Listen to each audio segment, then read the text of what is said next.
महाराष्ट्रातील प्रसिद्ध कीर्तनकार इंदुरीकर महाराजांच्या अडचणीत वाढ होण्याची शक्यता आहे। कारण इंदुरीकर महाराजांविरोधात गुन्हा दाखल करा असे आदेश औरंगाबाद खंडपीठाने दिलेत। कोणत्या प्रकरणात? तर जानेवारी 2020 मध्ये नवी मुंबईतल्या उरण इथं अखंड हरिनाम सप्ताह पार पडला होता। त्यात झालेल्या कीर्तनात इंदुरीकर महाराजांनी लिंगभेदाबाबत एक वक्तव्य केलं होतं। स्त्री संग समतिथीला झाला तर मुलगा होत असतो आणि जर विषम तिथीला झाला तर मुलगी होत असते, असं विधान त्यांनी केलं होतं। त्यांच्या या वक्तव्यानंतर अंधश्रद्धा निर्मूलन समिती आणि जिल्हा शल्यचिकित्सक यांनी या प्रकरणी तक्रार दाखल केली होती। त्यानुसार त्यांच्यावर गर्भलिंग निदान कायद्यानुसार गुन्हा दाखल केला होता। तक्रार दिल्यानंतर हे प्रकरण JMFC कोर्टात चाललं।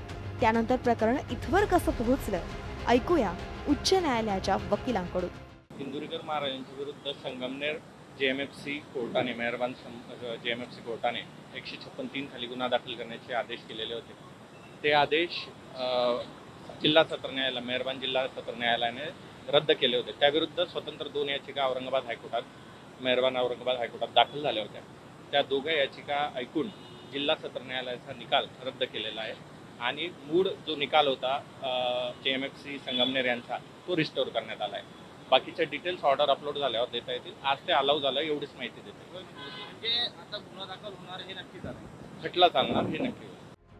3 वर्षांपूर्वीच्या वक्तव्यानं इंदुरीकर महाराजांना आता कात्रीत धरलंय। त्यांच्यावर गुन्हा दाखल करण्याचा आदेश निघालाय। पण यात दिलासा म्हणजे इंदुरीकर महाराज यांच्या वकिलांनी सुप्रीम कोर्टात जाण्यासाठी अवधी मागितला असून तोपर्यंत गुन्हा दाखल करू नये अशी विनंती केली आहे। आणि या विनंतीवरून औरंगाबाद खंडपीठानं इंदुरीकर महाराज यांना 4 आठवड्यात सुप्रीम कोर्टात जाण्याची मुदत दिली आहे। त्यामुळे हे प्रकरण आता कोणतं वळण घेतंय हे बघणं महत्त्वाचं असेल।